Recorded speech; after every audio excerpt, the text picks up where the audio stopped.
Pianists make this look easy. Most jazz guitarists do not. And it is not because the guitar is harder. It is because most guitarists were taught to read the fretboard wrong way.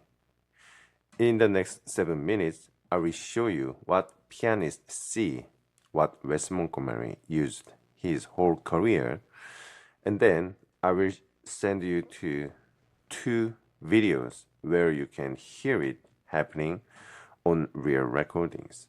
Wes Montgomery on I've Grown Accustomed to Her Face, Peter Bernstein on I Am Old-Fashioned.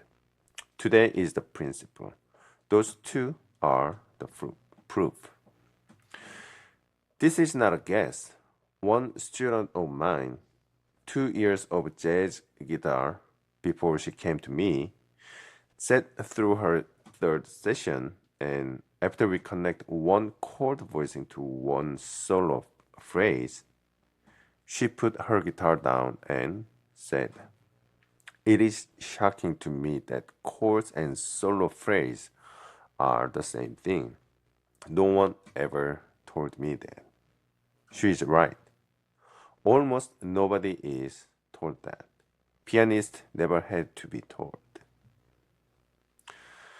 I am Junan Choi, Berklee College of Music, and I am Richie Hart student. I came up in guitar trio, no piano, no second harmony instrument. The chords, the melody, the bass motion, all these 6 strings, all me. Somewhere in there, the war between playing chords and playing lines stopped existing. The framework I teach, the functional diagonal approach, is what I built to keep that war down. Today's episode is the cleanest way I know to show you why the war is there in the first place. 2 things to know, then we go. Chords, melody, and soloing are not 2 different crafts. They are 2 views of the same architecture. Treating them separately is what makes your solo sounds over the song instead of the song. By the end of this video, you will see exactly what Wes saw on the fretboard, and you will know the 2 videos to watch next to hear him doing it. So, on a piano, the octave repeats horizontally, left to the right, the C to the next C, the same pattern across the keyboard. A pianist sees that on day 1. So when the left hand drops a voicing, the right hand works the same shape an octave up. Same information, 2 perspectives. But on a guitar, the octave does not repeat horizontally. It repeats diagonally. 2 strings down, 2 frets up, or sometimes it's 1 fret up. Same notes, octave higher.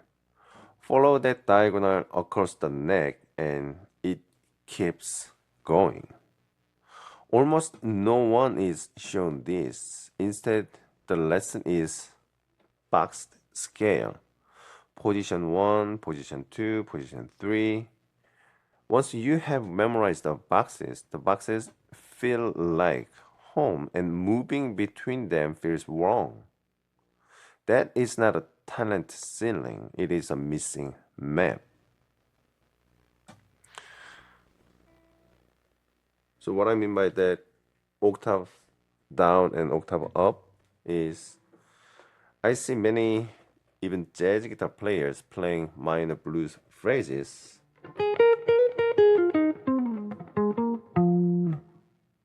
This is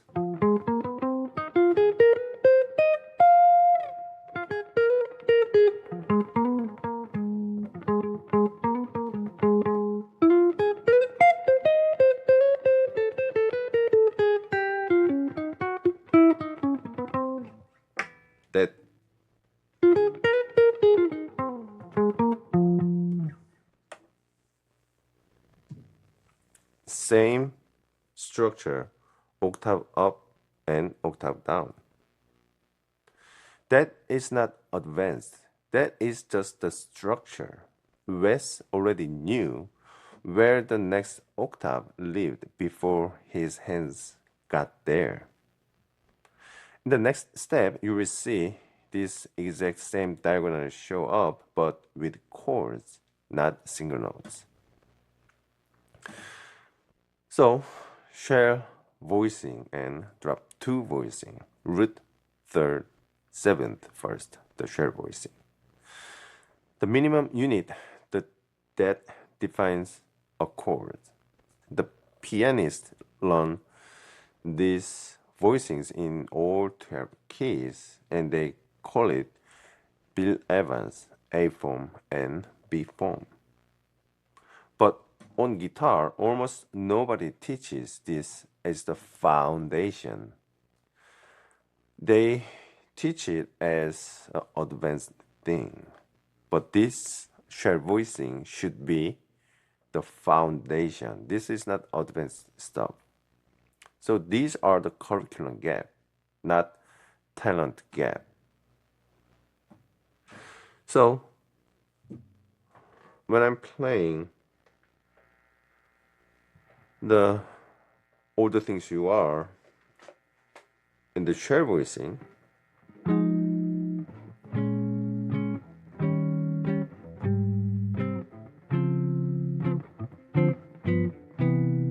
right? But check this out. Without the root.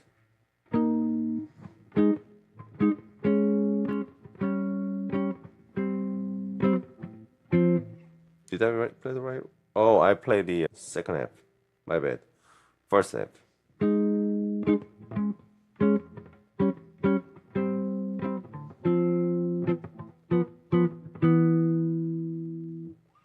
Right? You guys want to hear one more time? All right.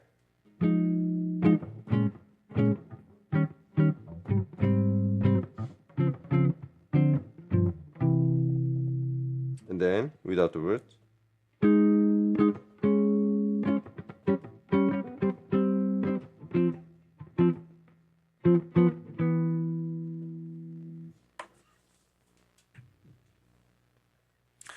The chord does not get smaller.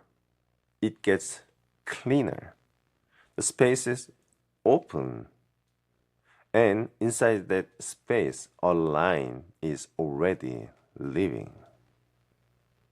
A student of mine working on Fly Me to the Moon, third week on it, paused mid-session and said, "Wait, I didn't realize I was practicing voice leading.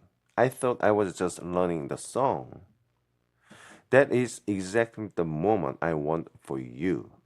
The share voicing, the root removed, the line surface from the voicing. The song becomes the practice.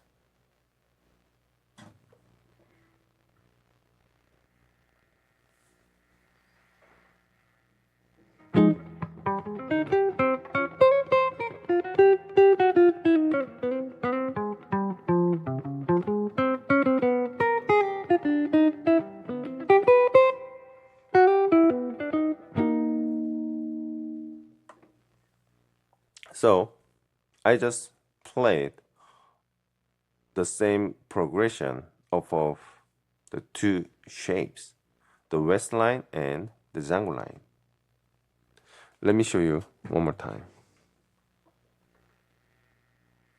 I go for the F minor 7 and the B flat minor 7 over here. The F minor 7, the west line, Django line. Still the Django line, stay the Django line, the third. And the target. One more time.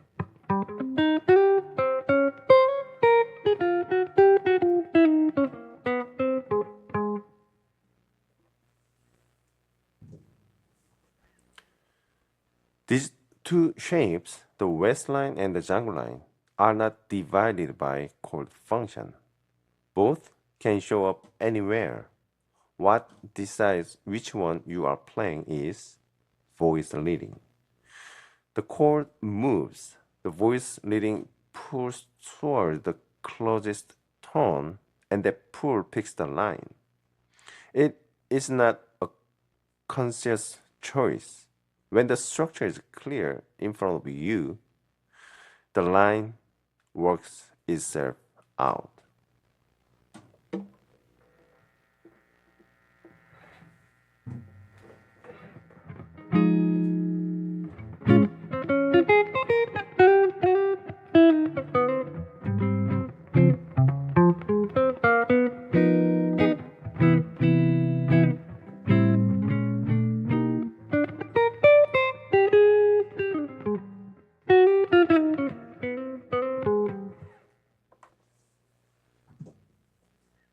That is the whole principle. Now, let me show you where you go to hear this happening on real recordings. Everything I just showed you, the diagonal octave, the shell voicing, the voice leading, picking up the line, Wes Montgomery and Peter Bernstein use this every time they play a standard, and I broke down 2 specific recordings where you can hear it note by note. I take Wes's arrangement, pull the roots out of his voicing, and show you the Wes line and the Django line sitting right inside the chords he chose. That is exactly what we just walked through, but with Wes playing it instead of me. So tap the card in the right corner right now. That is the previous episode. I am breaking down the Wes's I've grown accustomed to her face. The very next change after what we just did, B flat minor 7, E flat 7, A flat major 7, Peter Bernstein plays the exact same structure we just walked through, same Wes line and the Django line, same voice leading, picking the move, just transpose up to A flat. So tap the card on the right corner. That is, I was breaking down the Peter Bernstein's playing on I Am Old Fashioned. Today is the principle. Those 2 are the proof. Watch them next. So, jazz guitar is hard. Yeah.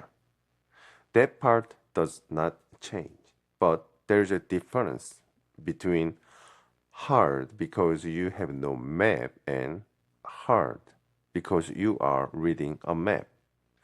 And most students or members on my website found me and they're saying it is fun because since you have a map, it is finding a treasure.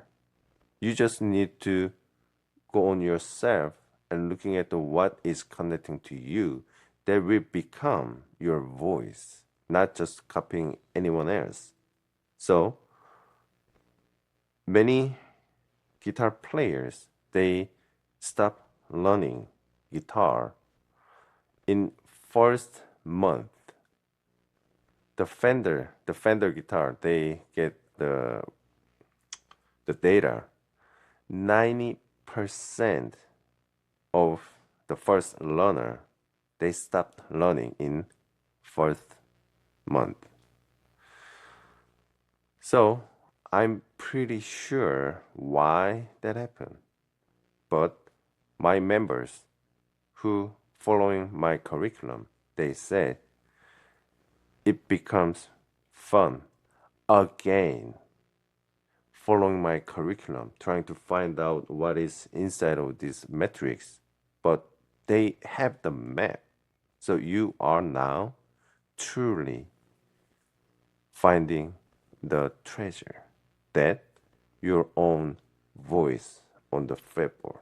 That is what FTA gives to you. So you just saw the map, Now go watch Wes and Bernstein working it. And please comment below, has there been a moment for you when chords and lines stopped feeling like two different things? Or are you still waiting for that moment? I read every single one, so please put the comment below, and until next time, keep swinging.